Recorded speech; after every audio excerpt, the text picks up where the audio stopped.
Hey Carl, Jason here. So, safe spaces as in home bases should be safe. Interesting thoughts. When we were playing Broken Lands, I never assumed that our headquarters there in the Goblin Town was a safe space because we raided other gangs. So, it would have been totally fair, in my opinion, for you to have raided us either when we were out on a mission. So like where we ended it, if we come back from that dwarven pass, whatever it was, bridge, whatever, if we come back and our home base has been raided, I think that's fair game. Or if at the beginning of the adventure, begin one session, you're like, okay, you're all there in your base, you wake up and you're under attack, right? I think that's fair game. I really do. But that was the Broken Lands game, so maybe not in all games. But I think in some games, definitely it is open game. Hey, Jason, thank you for that wonderful adventure hook and idea that you wouldn't be upset if your home base was raided. Noted. Um, I got more to say. Hey, Jason, thanks for the call in and for providing me with a great segue for today's topic for RPG A Day 2021. Today is August 15th, 2021, and the buzzword is supplement. So, Broken Lands is inspired wholly by the supplement Gazetteer 10, The Orcs of Thar, which came out nominally, well, it uses Beckme rules more or less by then, but the basic expert, companion, etc. rule set that came out as a follow on, well, not follow on, revision of the BX rules by Moldvay.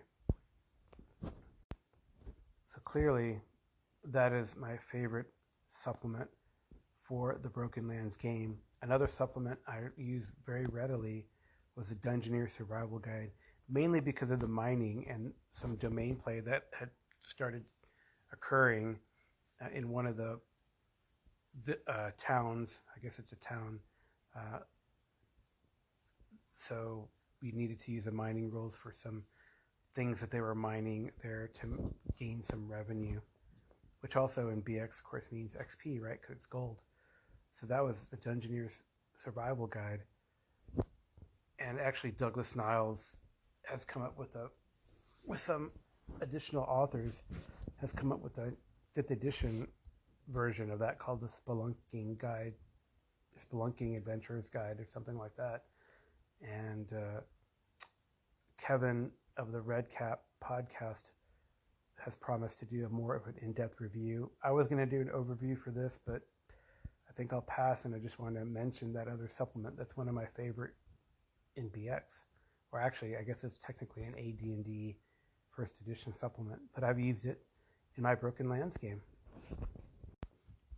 So my Tuesday game that I'm running right now is Twilight 2000 4th edition, and really we only have the beta PDFs, but I'm using supplements from older editions, and the supplement that I'm trying to get the players to is the Free City of Krakow, which is a really neat supplement about, it's kind of like a sandbox of the Free City of Krakow, but there's an overall arching adventure story, but that doesn't have to happen, or that can be pursued at leisure in the sandbox that is the Free City of Krakow, which is a sub-sandbox of what Twilight 2000 really is, which is kind of cool.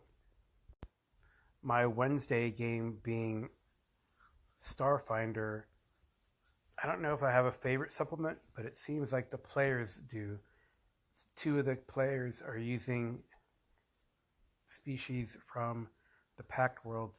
One player is playing Strix, and the other an Astrozoan, which both come from the Pact World supplement, which is a supplement about the main solar system, where the home base of Absalom Station is located in the Starfinder universe.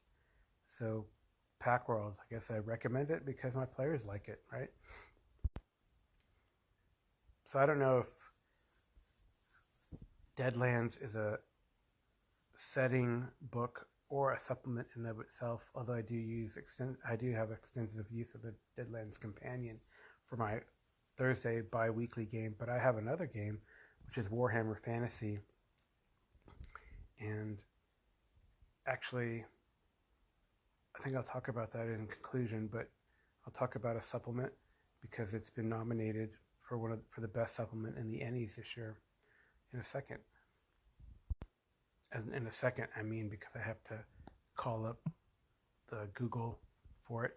So for best supplement this year in the Ennies, the following products have been nominated: the Ancestry and Culture, an alternative to race in 5e by Arcanist Press, written by Eugene Marshall. The Arium Create Adept Icarus. The authors are William Munn, Natasha Entz, and Drew Gherkin. A supplement for Morkborg Cult Ferratory by Free League. The authors are Pete Nielsen and Johan Nohr.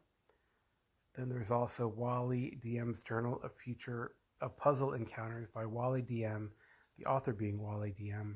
That's probably going to be a favorite of Jason Connerly and Joe Richter.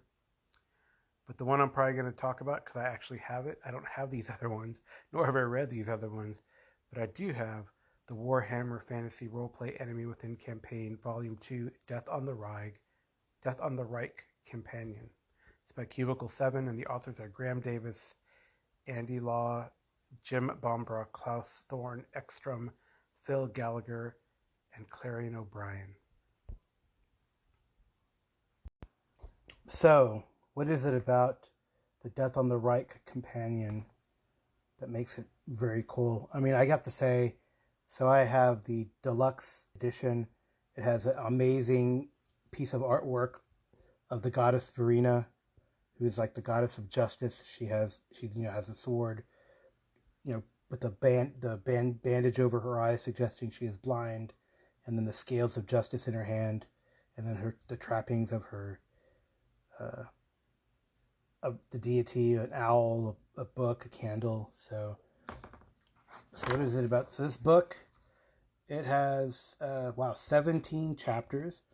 And maybe it's fascinating because the good thing about these companions is that they add like supplemental rules, not just helps to the existing adventure. For example, right, they have herbs and their uses, deleted scenes, an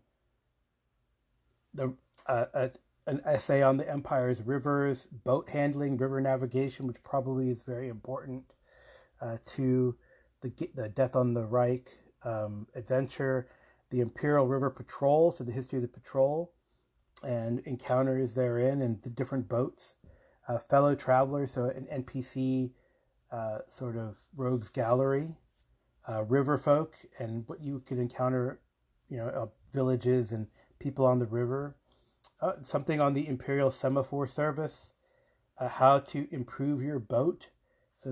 So a little bit of domain play if you own a boat. And so far in the adventure, there is a character who probably is going to be controlling a boat. That's pretty cool. I mean, they're really thinking out what possible things might happen in the course of the campaign and how to supplement these things so that you don't have to be making it up and you have some context on how to help a player improve his boat. You don't have to. So it's codified, I guess, which is kind of neat. And it's fun, I think, for the designers to do this kind of stuff, to Warhammer Fantasy Roleplay is a game about the details and the minutia and the world building and how everything looks and feels.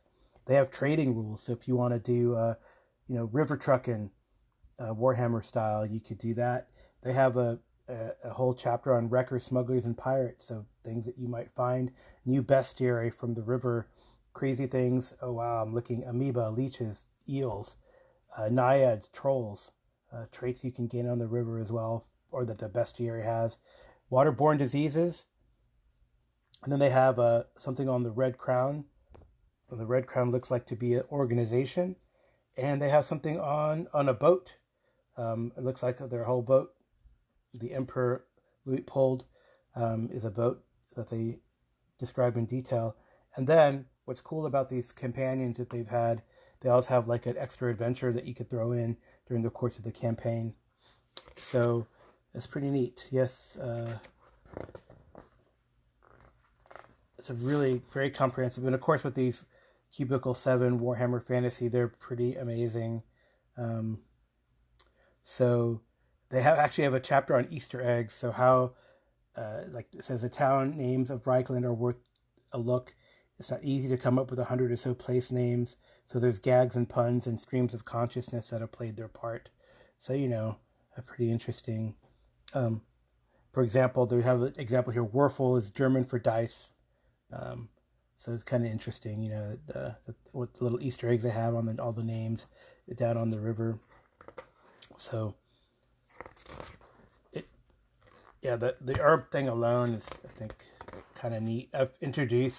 Actually, it's pretty cool. I've introduced like a herbalist apothecary into the game that's an NPC. So now we have some. So what can I get, or what can you get from the apothecary? And now I can answer that question. It's very helpful, to the GM for sure, right? So it's a pretty amazing supplement. I always like the kind of cartography in these Warhammer books. To each his own, but I think it's more artistic. I always like that they don't have like a grid, but they have a scale. They have like kind of a top-down view. But I think what I've always liked about the Warhammer Fantasy, at least so far, I think it stems, I feel like, from second edition, but they always have like the side view of the structure. So you kind of can show that to the players, or you as a GM have an idea of what the structure looks like. Oh man, this is pretty neat. They have a fold out, not a fold out, but like a 2-page spread of the different types of boats, like line art for that. It's pretty cool. Yeah, I don't know if this one will win. There's probably a lot of the Ennies is a whole other controversy that many podcasters have talked about, that it's kind of a popularity contest. If you don't know or like the right people or say the wrong things, then your popularity dwindles. But I think for a piece of artwork, I don't know, I kind of like, they have a lot of sort of not plastic, black and white sketches of the NPCs, and they show them with all their scars and warts. They're not pretty, right? They're like real looking people. And I think that's very typical of the art that I've seen and the style that I've seen in Warhammer Fantasy. They do have, this is pretty nice. This clocks in here at 100 and with the, I guess, indices. I won't count the advertisements, but it clocks in at, it has handouts, 122 pages, and then a couple pages of handouts. The Emperor Lutopode looks like it's like I don't know, pleasure boat. So, or something like that. A yacht. So, pretty good. Some of these chapters aren't super long, like the waterborne diseases is only a couple pages, Wow. Very interesting. Here and there, they do add sort of NPC career paths, or if you wanted to run a chaos campaign, I guess you would have that. So the Emperor Lutopode is a luxury river aligner. So very nice. So you could do like, I guess, the Love Boat Warhammer Fantasy style. Maybe. I don't know. I don't know if that'd go over well with my players, but it could be interesting. Maybe one of these days we'll get to talk about romance in RPGs, right? Just since I mentioned Love Boat. But hey, this is a very impressive book. I can't wait to use it in detail. Right now we're playing Enemy in the Shadows. We're in probably the second half of that. Shadows over Bogenhofen. So pretty cool. Oh, there's a lot more. Wow, eels and leeches and all sorts of stuff. River trolls look nasty. There's a good mob to have on the tabletop, actually, trolls, if you knew how to use them correctly. So anyway, there you go. An overview. They're not a review. I haven't read it. An overview. I mean, I'd probably give it a positive review anyway. It's a beautiful book. The Death on the Right companion. Hey, if I have any influence on your vote, all 20 of you who listen, vote for this, for the Annies. But I doubt it'll win. It'll be awesome if it does. It'll be kudos to Cubicle 7, because I think they do good work. All right. Take it easy, and that is my supplement for RPG A Day 2021.